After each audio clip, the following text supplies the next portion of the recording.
ഇവരുടെ ഭൂതം അന്വേഷിക്കുകയാണ് അദ്ദേഹത്തിന്റെ ആദ്യ നിലപാട്. ആ കുഞ്ഞുങ്ങളെ നോക്കൂ, അവര് 6-7 ദിവസമായുള്ളൂ ഇതിനെപ്പറ്റി പഠിച്ച് സംസാരിക്കാൻ തുടങ്ങിയിട്ട്. ആക്ഷേപിക്കുകയാണ്, അവർക്ക് സംസാരിക്കും. ഞാൻ കണ്ടു ഒരു കമന്റ് അദ്ദേഹം പറയുന്നത് കണ്ടു, പോയി പഠിച്ചിട്ട് വരാൻ.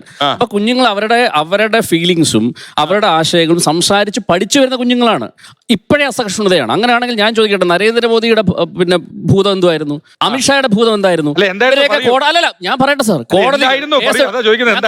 കോടതികൾ കേസെടുത്തതിന് ശേഷം വെറുതെ വിട്ടതാണ്. നിങ്ങൾ ഈ പറയുന്ന ആർട്ടിക്കിളിനെ പറ്റിയൊക്കെ ഈ പയ്യനെതിരെ കേസെടുക്കണം.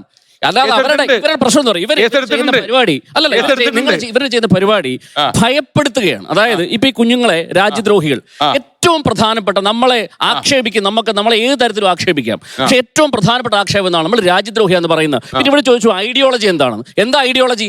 947 സ്വാതന്ത്ര്യം കിട്ടിയ രാജ്യമായത്. അതിനുശേഷം കോൺഗ്രസ് ഉണ്ടായി, BJP ഉണ്ടായി, ആം ആദ്മി ഉണ്ടായി, എല്ലാവരും ഉണ്ടായി.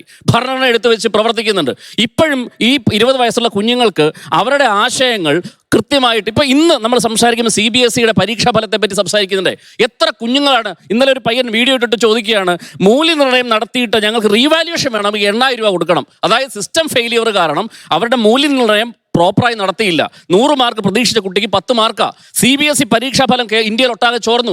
നീറ്റ് പരീക്ഷയിൽ 17 പിള്ളേർ ആത്മഹത്യ ചെയ്തു. സിസ്റ്റം ഫെയിലാണ്. ഏതാണ്ട് 70 കൊല്ലം രാജ്യം ഭരിച്ച പാർട്ടികൾ ഫെയിലായപ്പോൾ അതാണ് അവരുടെ ഐഡിയോളജി. അവരുടെ ഐഡിയോളജി അവരുടെ നീഡാണ്. ഇപ്പൊ BJP എന്താ അവരുടെ ഐഡിയോളജി? ഒരു കാലത്ത് BJPയുടെ ഐഡിയോളജി എന്ന് പറഞ്ഞാൽ ഹിന്ദുത്വ രാജ്യം ഉണ്ടാക്കിയെടുക്കുക എന്നുള്ള ഐഡിയോളജി.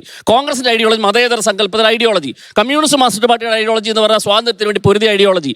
ആം ആദ്മി ഐഡിയോളജി കൊണ്ടുവന്നു. ഈ കുഞ്ഞുങ്ങളുടെ ഐഡിയോളജി പറഞ്ഞാൽ അവരുടെ ബേസിക് നീഡാണ്.